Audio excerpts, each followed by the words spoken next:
अंगूठियां पहनाई जा चुकी थी। सब अब खाने की प्लेट लेकर अपना अपना कोना पकड़ चुके थे।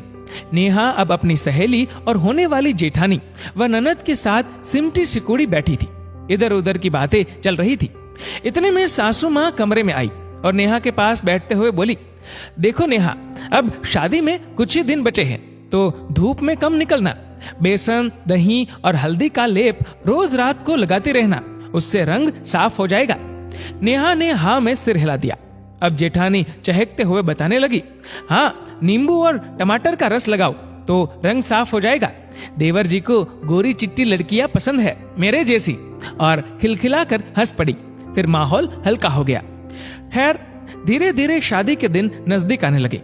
जब जब ससुराल से फोन आता तो घर में रहने, ऑफिस से जल्दी आने व धूप में कम निकलने की हिदायतें मिलने लगी। आकाश भी जब फोन करता तो अधिकतर उसके सावलेपन को लेकर छेड़ दिया करता था। तो कभी सीरियस होकर कहता, नेहा, मुझे तुम्हारे सावलेपन से कोई शिकायत नहीं है, मगर मम्मी का अरमान है कि बहुएं उनकी मिल्की वाइट हो। अब भाभी तो है, तुम थोड़ी सावली हो, तो वो जो टिप्स देती है मान लो ना, आखिर खूबसूरत तो तुम ही दिखोगी। नेहा जवाब देना तो चाहती, मगर मम्मी की हिदायत की वजह से हर बार चुप रह जाती। अपनी चीड़ मम्मी पर निकालती तो वह कहती, अरे इतने बड़े घर में रिश्ता हो रहा है सिर्फ इसलिए कि तू बैंक में नौकरी करती है, वरना एक साधारण मास्टर की बेटी की शादी कभी हो पाती क्या वहां? तू देख, वो रईस लोग हैं, बड़े लोगों के बीच उनका उठना बैठना है, स्टेटस मेंटेन करते हैं वो। तू किस्मत वाली है कि तेरे ऐसे रंग रूप के बाद भी उन्होंने तुझे चुना है। फिर नेहा चुप हो जाती। उसे भी लगता कि मम्मी सच ही तो कह रही है।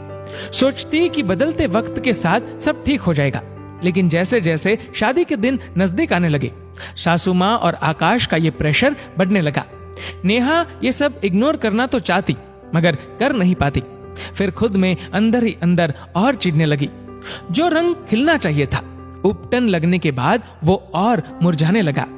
शादी से एक सप्ताह पहले आकाश का जन्मदिन था।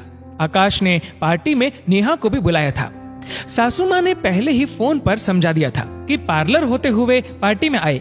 माँ ने भी भाई के साथ पार्लर भेज दिया। नेहा जब पार्टी में भाई के साथ पहुंची तो उसे देखते ही सासू माँ लाल पीली होने लगी। बड़ी बहू को बुलाकर इंस्ट्रक्शन दिया कि ले जाओ इसे कमरे में और अपने मेकअप से तैयार कर दो, मगर नेहा नहीं गई, वहीं खड़ी रही। सासू माँ के तलवे का गुस्सा सर पर चढ़ गया और लगभग धक्का देते हुए नेहा को बोली, न रंग है न रूप, फिर तुम्हें घमंड किस बात का है? हमने अपने से नीचे घर से रिश्ता जोड़कर गलती कर दी। इतने में आकाश भी आ गया वहां हल्ला सुनकर और नेहा का हाथ पकड़कर कमरे की तरफ भाभी के साथ बढ़ने लगा।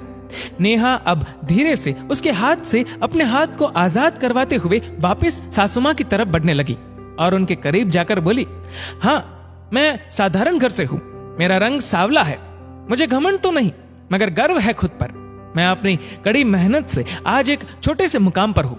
और हाँ, मेरे घर वाले आपके जितने रईस तो नहीं, मगर उनमें इतने संस्कार तो है कि इंसान को इंसान समझते हैं, उन्हें रंग रूप के आधार पर तौलते नहीं हैं।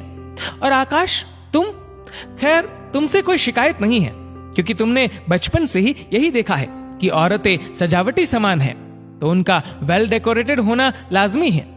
कहते हुए उसने अपनी अंगूठी निकालकर अपनी होने वाली सास के हाथ में थमा दी और भाई का हाथ पकड़कर हॉल से बाहर निकल गई, एक आजाद हवा के झोंके की तरह। आजकल किसी के गुणों से ज्यादा रूप, रंग और कपड़ों को देखा जाता है, पर याद रखना, रूप, रंग और कपड़े तो एक दिन धोखा दे जाते हैं, लेकिन जिनमें गुण है वह हमेशा साथ निभाएंगे।